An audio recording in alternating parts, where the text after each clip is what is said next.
Ahoy there, mateys! Welcome aboard the Riff, Raff podcast. We are the pirates of the spicy waters. Come along with us and hoist the sail. We're navigating life through story and tale. We'll help you embrace the way you're wired, sharing laughs and lessons to get you inspired.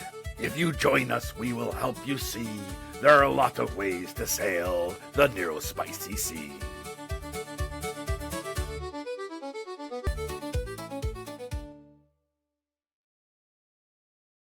TikTok lady, but today I'm the TikTok lady, not that No, TikTok. usually you're the talk lady. Yeah, exactly.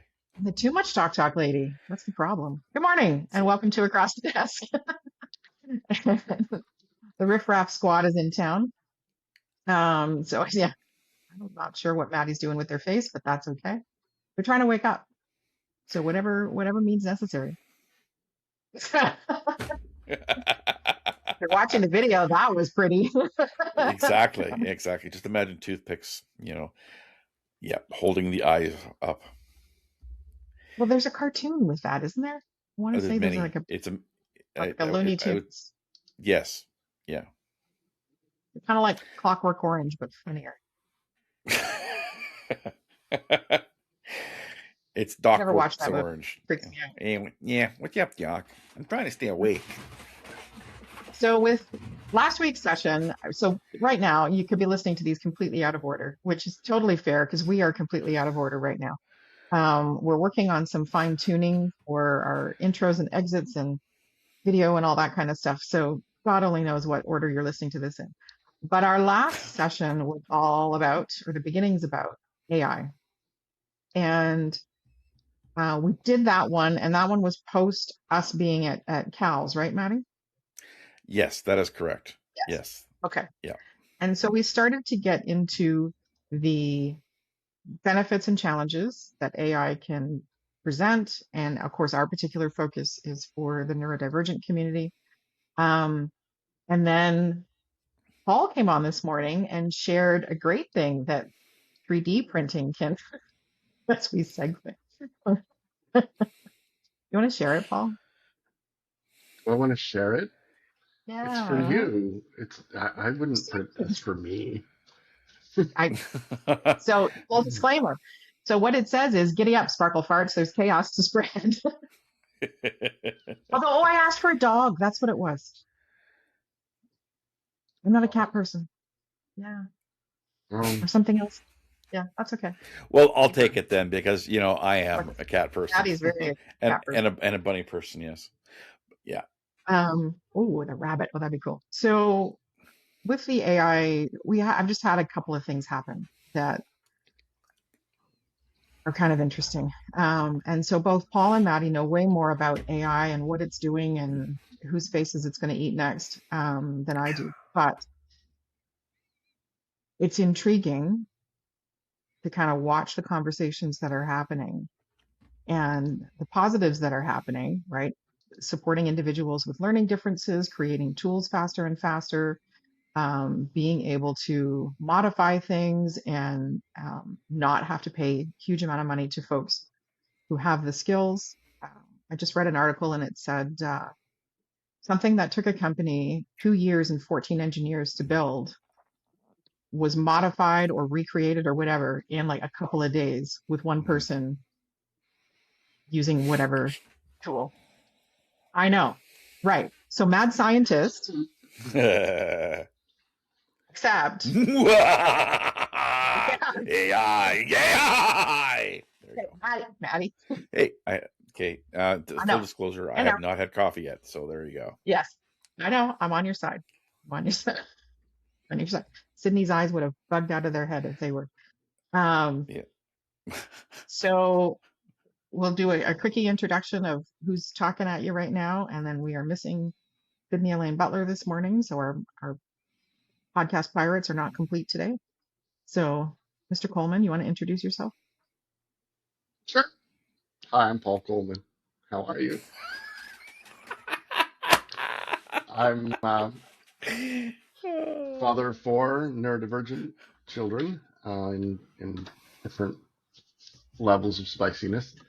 And I myself have ADHD and as Elizabeth likes to point out, been accused of others. I didn't say a Guilty word. adjacent.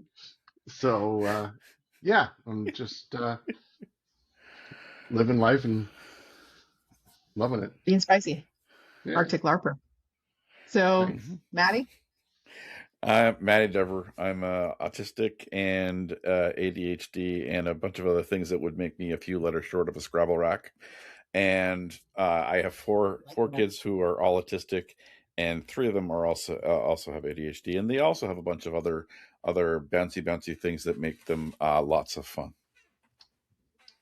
word. I did not exceed expectations and only have 2 kids. So Good job. I did not know catching up. Shop's closed, my friend. Nope.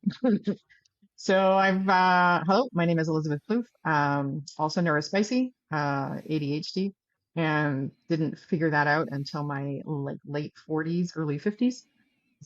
Girls of my vintage didn't have ADHD, apparently. We got called all kinds of other things, but not that. My son Thomas is autistic, dyslexic, and ADHD. My husband is dyslexic. My daughter's going through to get tested for ADHD, which will also reconfirm the whole apple tree situation in our house.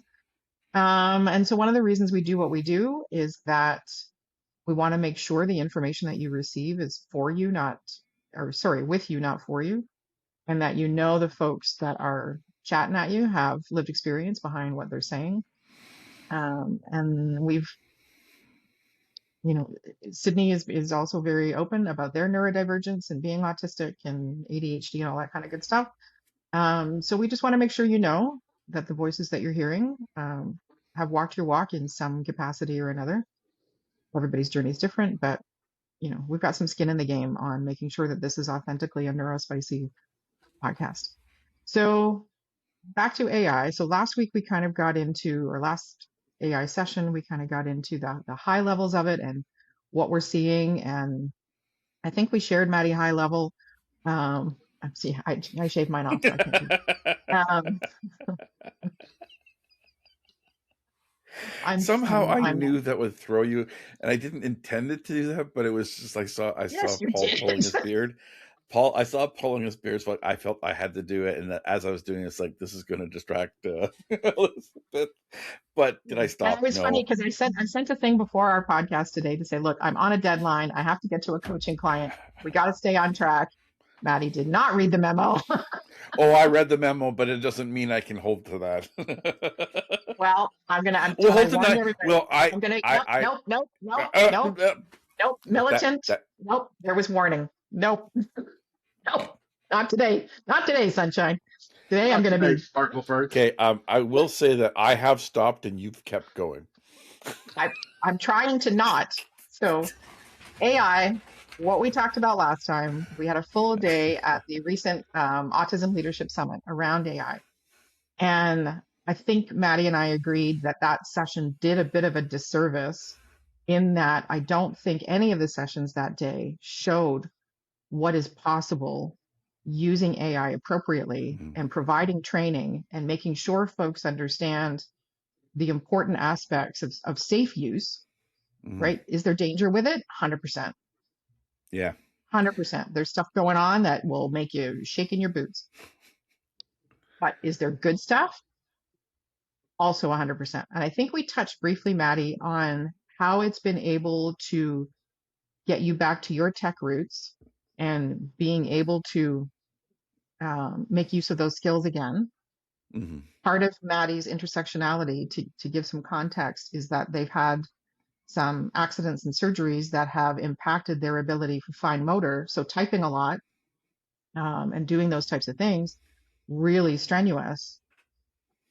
Would you be able to sort of guesstimate, Maddie, from a productivity perspective, what AI has been able to restore for you?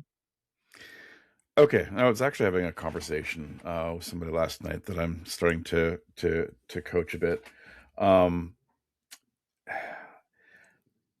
So there's different things that I've been using over the last year and a half.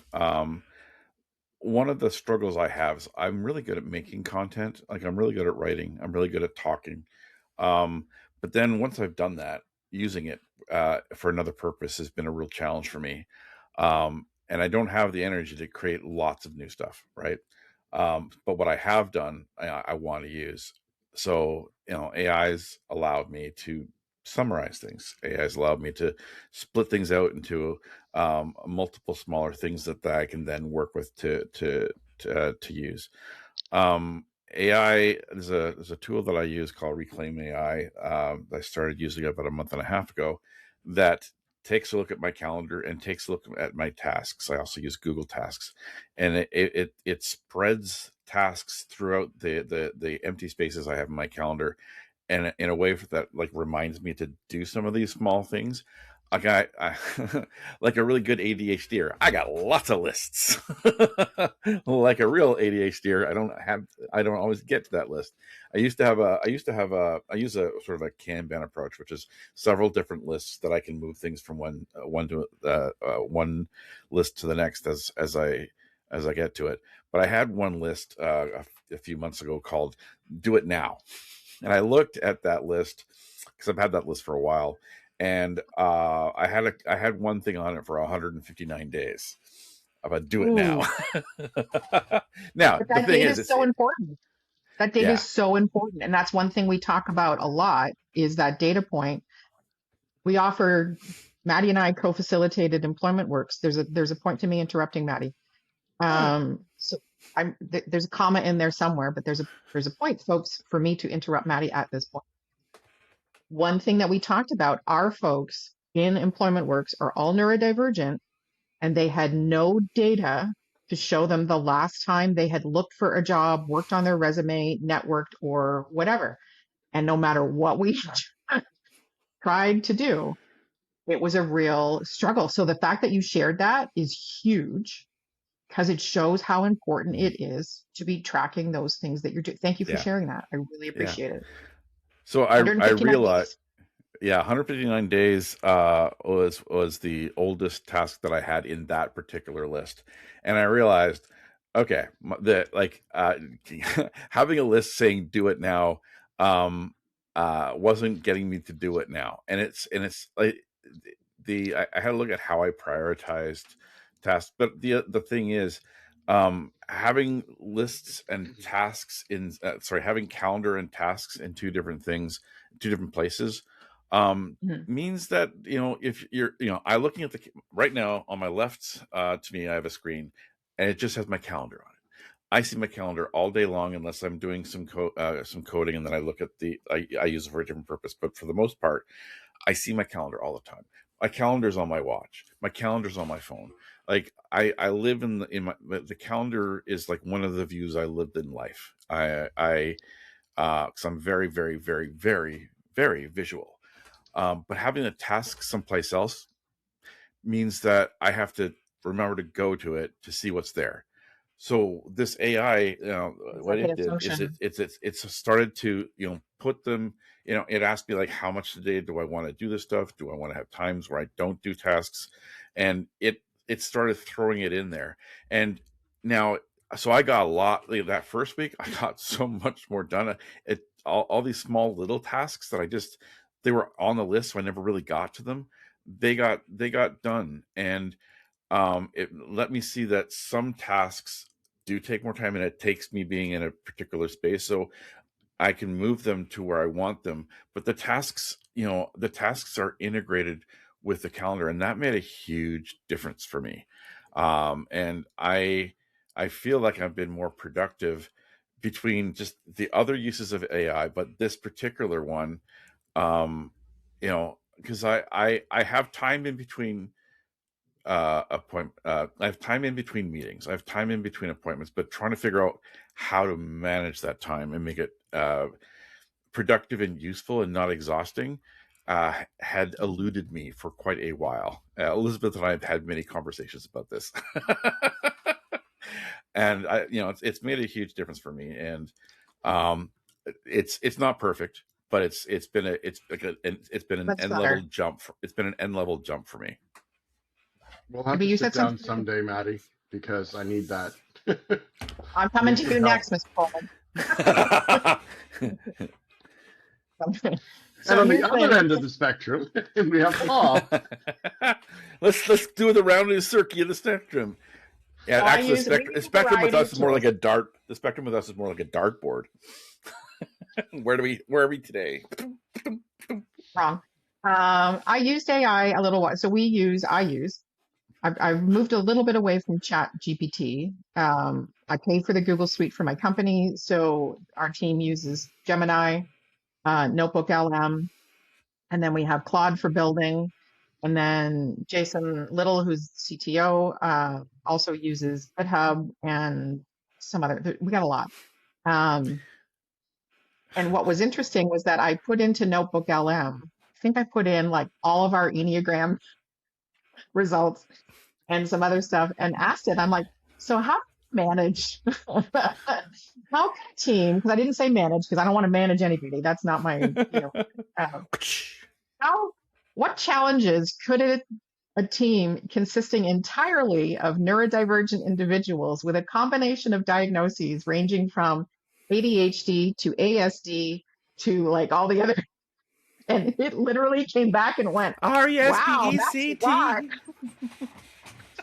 RESPECT. But AI came back and said, wow, that's a lot. And I went, not just me. Okay. That makes sense why it can be a little. So one of the things is, to Maddie's point, they said they feel like they've done a lot. And that's an important differentiator because they also have the data, to back it up or not. Mm-hmm. Yesterday, I did a lot. Was I productive? Upon reflection at whatever time o'clock at night? There's noise in the background coming from somewhere. Ce n'est pas moi. And if I'm we'll see. Paul's like, I'm not muting. Damn it. But that's something no noise on us. That's something that a lot of teams that I'm working with. I'm working with a lot of bigger teams and looking at their Enneagram types, and then if they choose to share whether they're neurodivergent or not, that has a lot to do with managing effectively and productivity and using tools to help with that, to kind of offload some of the decision making, right? Paul and I have talked about this before as well, around decision making fatigue and all of the things, right? As both of you are busy parents of 4 kids, plus managing your own businesses, plus managing projects, like that's a lot. And then you add, the letters after our names after that, and stuff falls off, in Paul's case, the Santa sleigh. Like he's tossing elves left, right, and center. Or jingle bells. Jingle bells is a better visual. I love the tossing elves visual now. It's what I'm going to see. That's not right. That's not okay. It's not okay. But Paul, what kind of stuff do you find now that you're more aware, right? Because you became aware when your kids were diagnosed. You've got a huge background in, tech and development and all kinds of nice tools. What have you found has made life easier for you? Or are we still working on that? Well, we're definitely still working on that. Now, I've used AI for lots of other things, but I haven't used it for, and this is kind of eye-opening for me because I do struggle with tasks and challenges with my calendar, and one of my biggest things is task avoidance, and me too. Anything like having to do my books or invoicing or things like that, or setting I am up aware of the my invoicing calendars. avoidance. Yeah, it's a no-go for me. So I'd really like to dive deeper into that. It's one of the probably the next things. I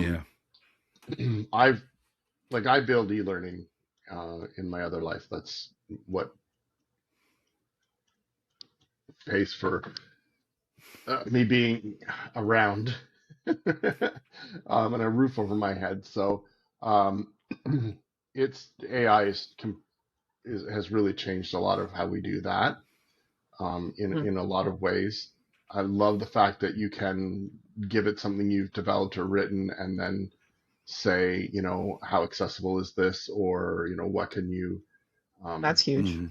so we develop a lot of stuff for trades, and a lot of new people coming into trades, because of being in Canada and the world we live in, are English as a second language. So when we write our stuff, we will put it into AI and say, please reword this with an ESL lens, so that we're not using too much vernacular that would be difficult, right? So we can just make it simpler for people to understand. It's great, Yeah.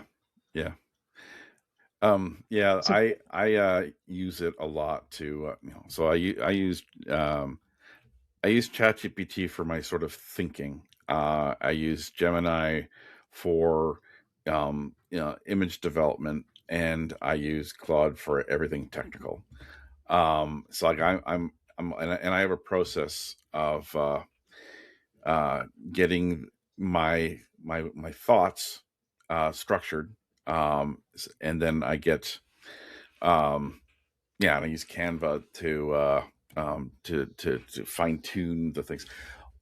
Right now, so for the last 11 years, I have wanted to do a post a day in the month of April for Autism congrats, by the way. Acceptance Month. Yeah, and today's the last day. Today's day 30, and I have because of the tools that AI has allowed me to plan, as well as to structure, as well as to help me with the images. I throw every image that I do into ChatGPT, and I say, create an alt text for me.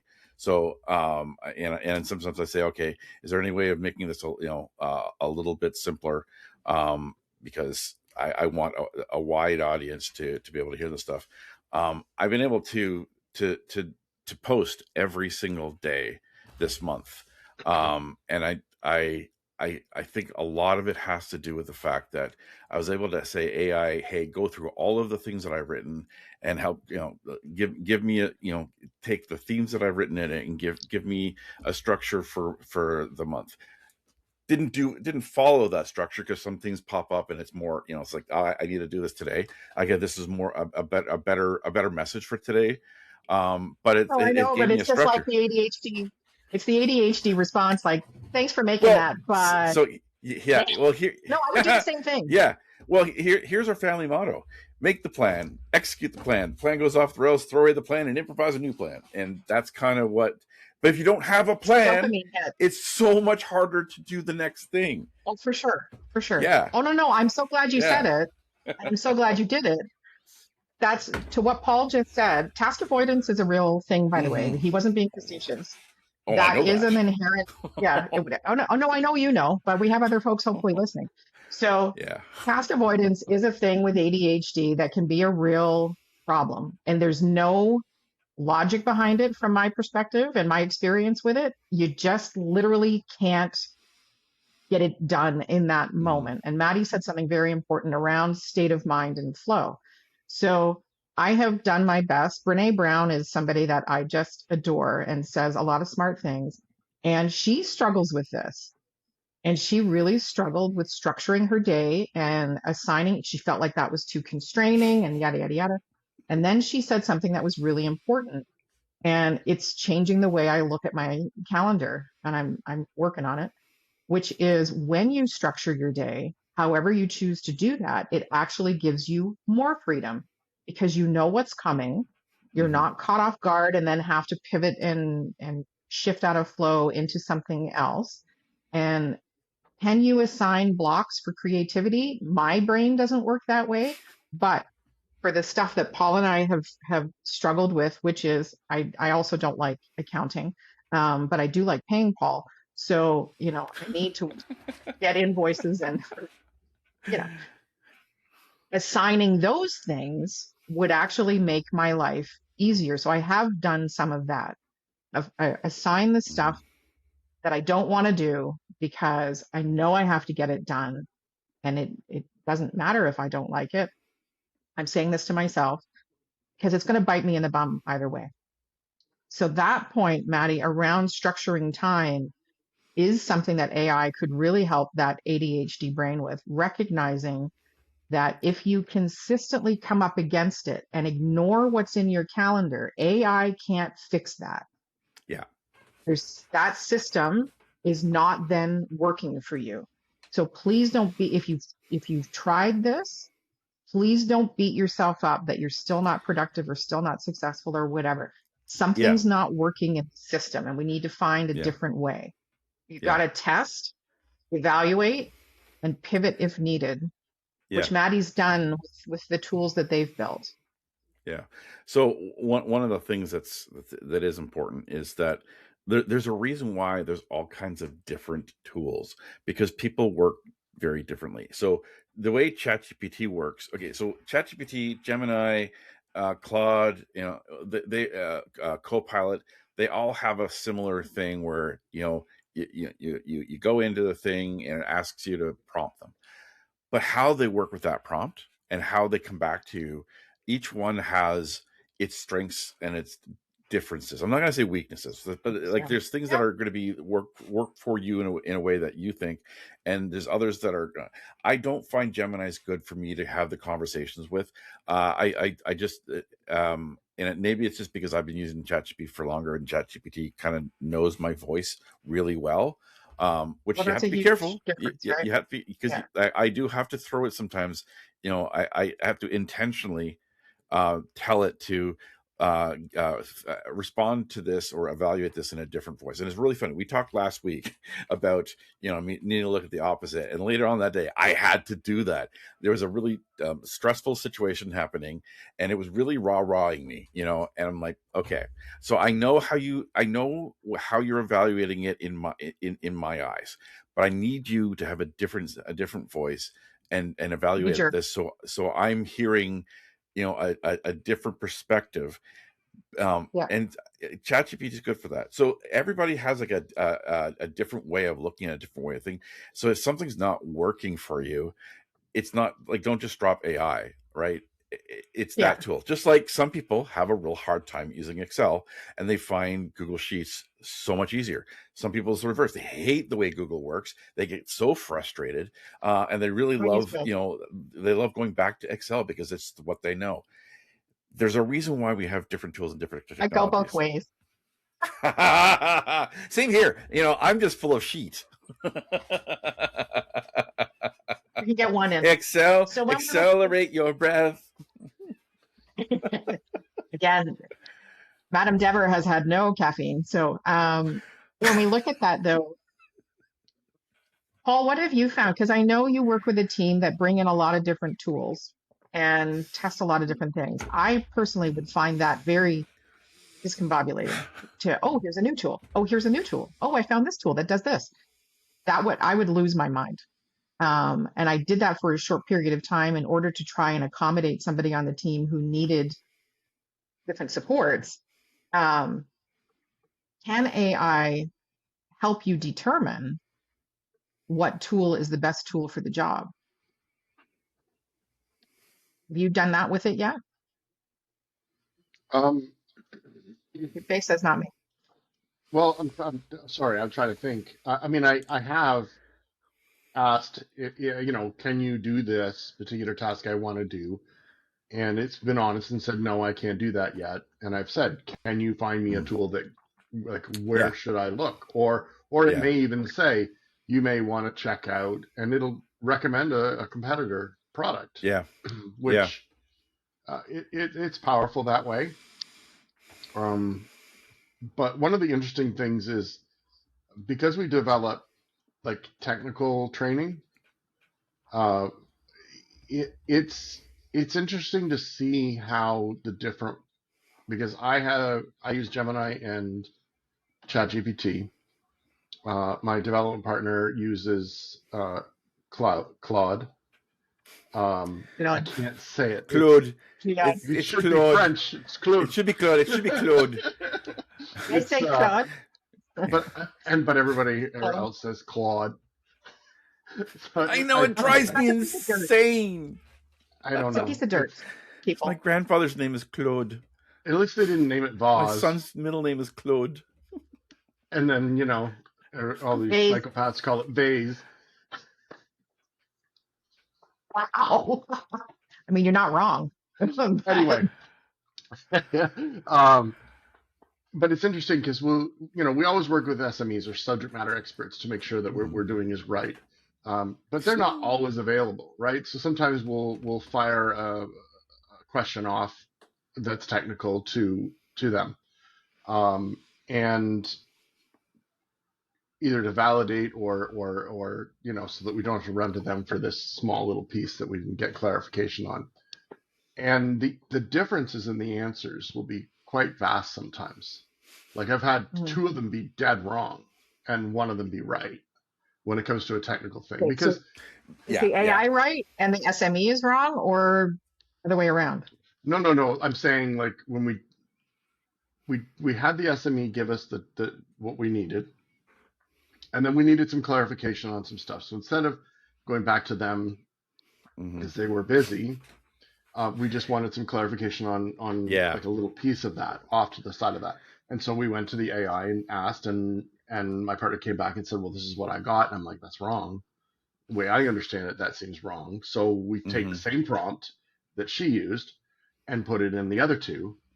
And suddenly, ChatGPT was wrong, Claude was wrong, and Gemini was right. But a lot of times it's because of, I think it's context. Yes. When we teach technical training, we talk about shop talk and we talk about different language used in different jobs and different things. Like a really simple one is if I said to you, go get me a tap, right? Well, if you were a plumber, you'd go get me a tap. If you were I did that yesterday. That's kind of funny. If you were in a machine shop, you'd go get me something that cuts threads, right? It's two different things. A tap to make threads is called a tool to make threads. It's called a tap, and to a plumber, a tap is a tap, right? So, I mean, they understand what a tap is too because they deal with threads. But it's you know what I'm saying? Like, there's the same word can do different things. Yeah. So sometimes when you ask an AI something, you have to be really specific. And it may still pull from the wrong thing, the wrong. You have to have a body of knowledge going into it for that kind of expertise. Jason's got a tool that, and I can't remember the name of it, but I'll find out.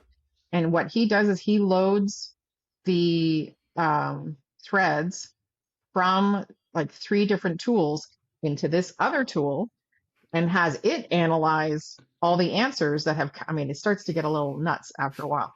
And then it goes, oh no, this one is 50% right. This one is, 90% right. And this one is like 10% right. Yeah. The one thing folks wonder, I know Maddie's got a deep thought that they want to jump in with. One of the reasons that we're talking about this is it is really important to understand, regardless of what AI spits out, you have to have the ability and some knowledge base to parse out what it's saying and validate it yourself. I had a person come into Employment Works. They brought me their resume. It was not great. And so we gave them some constructive feedback, some things they needed to work on, and said, we need you to go and evaluate and then bring it back. This person had very, very limited employment skills. I think this was before Maddie. I think this was before you had joined the team. That's right. I'm thinking of another thing. Yeah. Yeah. And so I'm usually the not the bad guy, but the person who has the tough conversations. So I took them aside and said, okay, like let's talk about your resume. I see you've done some work, so that's great. I can't tell you what's happening in my head because it had some swear words in it. And I said, so we need to go over a couple of things. Now, this person's work experience, just for context, was 2 weeks pushing a broom in a concrete factory. And that is honest work. It's good work. Nothing wrong with that. My husband is a triple ticketed tradesman. My son is in trades, not smack talking manual labor. However, I don't know what prompt this person put in. I don't know what they were trying to do. But one of the things that came back said, created a program that increased company morale by 15% in whatever time period. And I went, tell me more about that. Because 2 weeks pushing a broom on the night shift, I'm wondering how you implemented a program that, improved company morale. And it was just point after point. One had to do with, reworked communication system or whatever, liaised with team members and like, okay. So folks, here's the thing. If whatever AI pumps out for you, you can't understand or explain, then something's gone sideways and you can't use that information. Yeah. Okay. If you are choosing to use AI, which I've done, I've put my resumes through it and said, I was at a point where I was like, should I go back and be an employee? I've been an entrepreneur since 2013, committed. And then before that, well, so that's what AI said. I put in my resume, a version of my LinkedIn profile, all that kind of stuff. And I'm like, sorry, so could Dave. I go back to being employed? I'm sorry, Dave. I can't help you be employed. I'm sorry, Dave. I'm sorry, I know. Dave. I'm like, who would hire me? Right? Who would hire me? I'm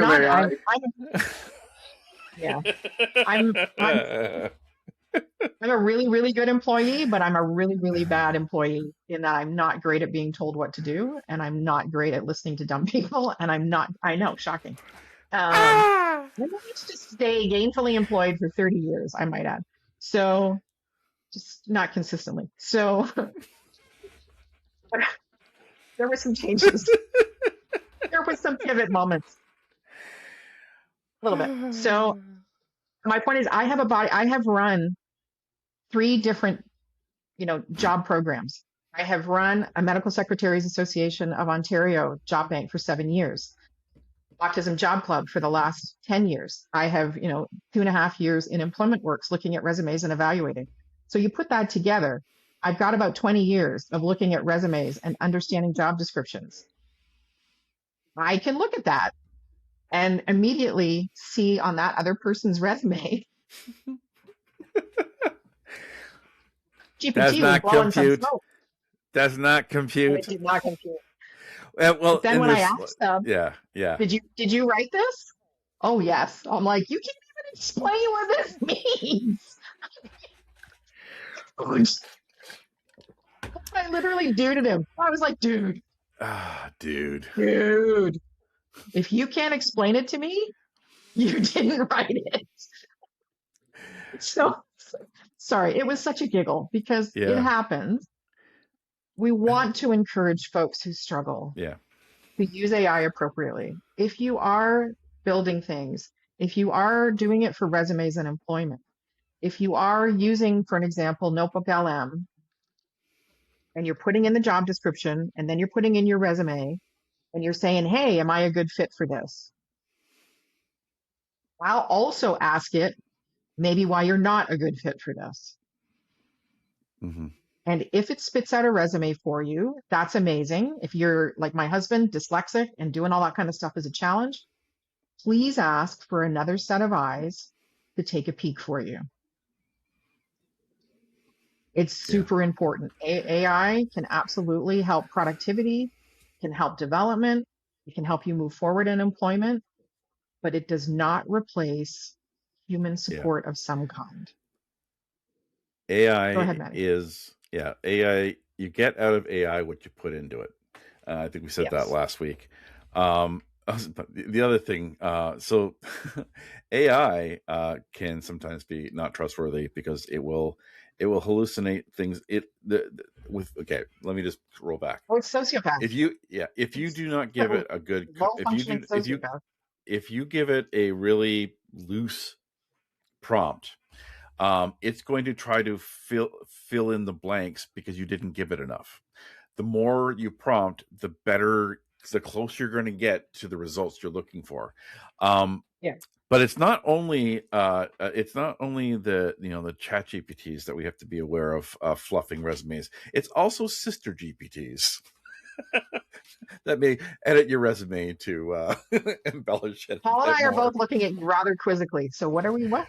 Oh, just so we had a situation where a sibling had assisted in editing a resume, and we realized that It's not necessarily.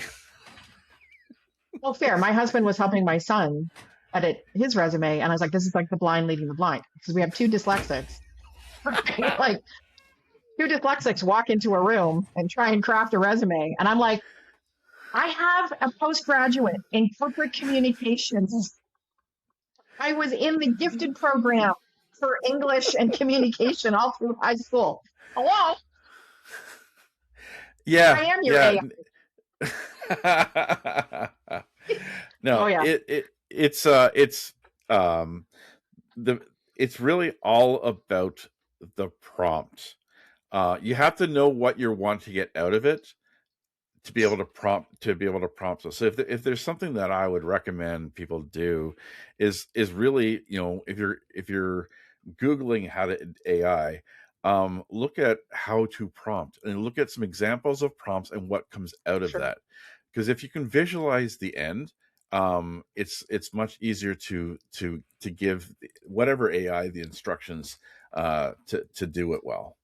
And going back to what you're saying, like sometimes an AI will know that it can't do something, but it has a strength. Like for example, ChatGPT is really good at writing technical documents. And what does Claude need to really do well? Technical documents. Claude doesn't do well with you asking it abstract things to create the technical document. It will do all kinds of things that isn't necessarily what you asked for. But ChatGPT, it's its strength. So I tell ChatGPT, here's all of my thoughts. Give me a technical document that I can then put into Claude, and it knows then how to format it in a way that Claude's going to do better. The one of the interesting things is right now, the AIs Got 2 minutes. are really working well together. They all have their own thing, but they do have the ability to know how the other ones are working, knowing that they do have some gaps in how they do things, and people have choice. All right, there's a dog in the background. It looks like Paul, is your Poochie having a conversation? Gotcha. Okay. So we're doggone it. We're short today because it's time. Elizabeth has to skedoodle. Our main point of sharing today was building on, we're going to have another conversation about this. One, we're not jumping on a bandwagon. I've been to so many conferences recently where there's too much time dedicated to AI. And for me, it's not from a practical component, right? I don't think from CALS, for an example, the leadership summit, anybody came out of it with things that they could actually apply or use cases for, how to support people who are learning how to use it. Like that's what we need to do. If you're afraid of using it, that's fair. There's a lot of fear mongering going on. There's safe ways to give it a try. And maybe it is asking somebody to do it with you, right? Learn together. Don't use it for important things right off the bat. To Maddie's point and to Paul's point, you need to learn about it first. Mm-hmm. Use it with safe things that not that they don't not matter, but look at the body of knowledge you have that you can be the brain, evaluating what it's saying. Look at it from a perspective of poking holes in it. So ask it to be a jerk. We talked about that earlier in this one. It will blow smoke. It is designed to be almost sociopathically nice until you ask it not to be. And it's really important that you ask it not to be. It's really important that go ahead, Paul.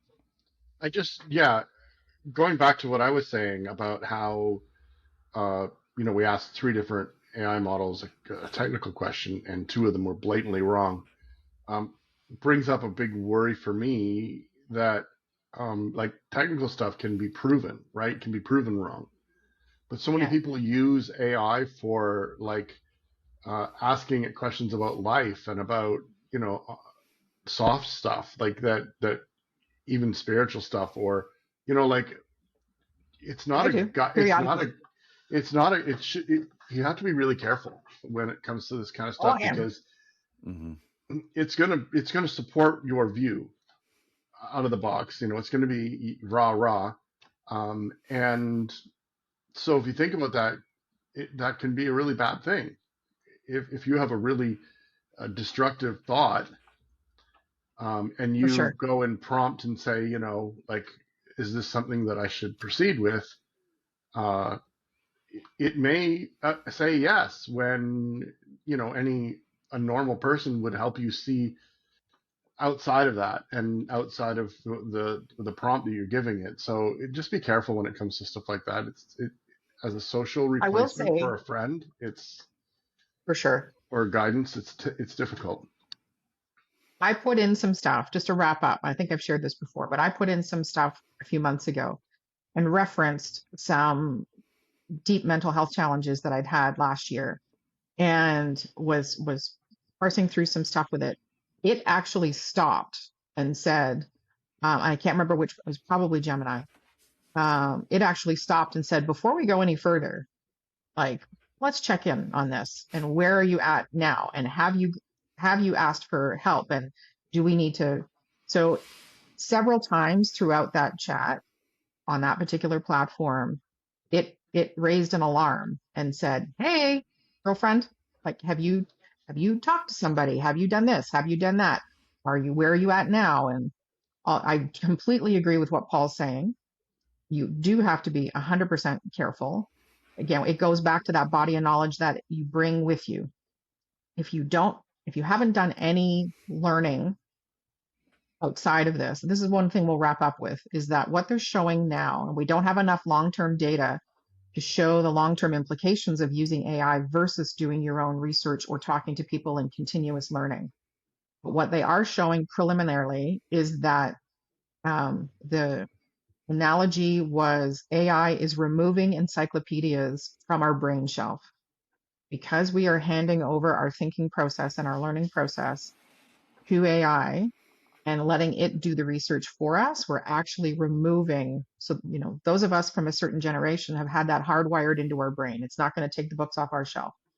But newer generations that aren't being taught how to research themselves, aren't being, encouraged for continuous learning, 100%.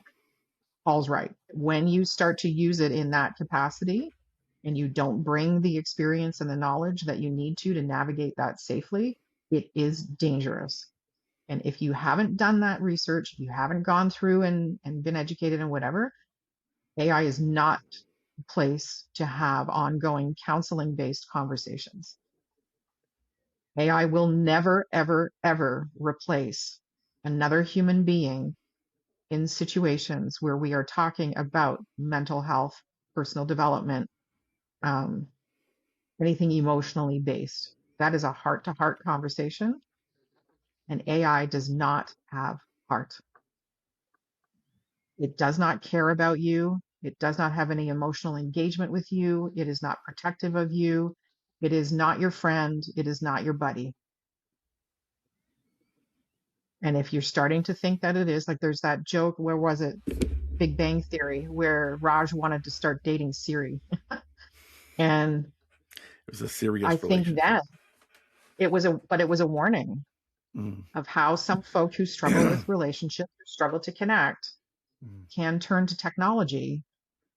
And I'm not making fun of this. It's no different than the individuals who end up with and I want to say like a blow up doll, but you can actually get these lifelike dolls that are human sized. Yeah. One guy just married this doll. And I recognize that's a tool for some folks. I'm not in any way making light of that. Yeah. If that's what you need in your life. There is a loneliness epidemic right now, and that's another topic for another conversation. Time. I 100% agree with it, but that's really, I guess I should have clarified more. I was thinking like when you're asking it to help you make life decisions, like should I leave this job or should I, like. Oh no, I agree with you. Anything like that, it's not getting all the context that somebody close to you would or a counselor would. It's not going to 100% agree. Yeah. I 100% agree, and I think context connects to heart. And AI will never have the treasure trove of details about you and the important things that other people see on a day-to-day basis that provide that context that you need. So, I know I've Goodbye, everybody. Thank you very much for your time. So we're going to continue this conversation around AI. We're going to continue unpacking that. We do have other topics. We actually do have a communication calendar of different things. This has just been, well, because you've been working in it. Oh yeah, I know. Oswald, Ivan. I so make sound effects. Plus with, I know you do. But for context for people. Oh, context. There is a reason we're talking about it. And I was disheartened after our sessions at the Leadership Summit, how much fear was put into it when I've seen how much it can do good for people who are having different challenges. So I think we just need to wrap some fun and context around that. Thank you for joining us today, folks. We really appreciate it. In the next couple of weeks, you're going to see a big upload of all of the sessions that we've been doing and haven't. And if you're not hearing this, just because it hasn't been uploaded yet. Okay. On that happy note, we miss you, Sydney, and we'll see you. We'll hear you soon. Thank you, folks. And Paul, you're going to remember to say goodbye this time. Yes. Bye. Goodbye. Goodbye, everybody. Thank you so much. We appreciate it.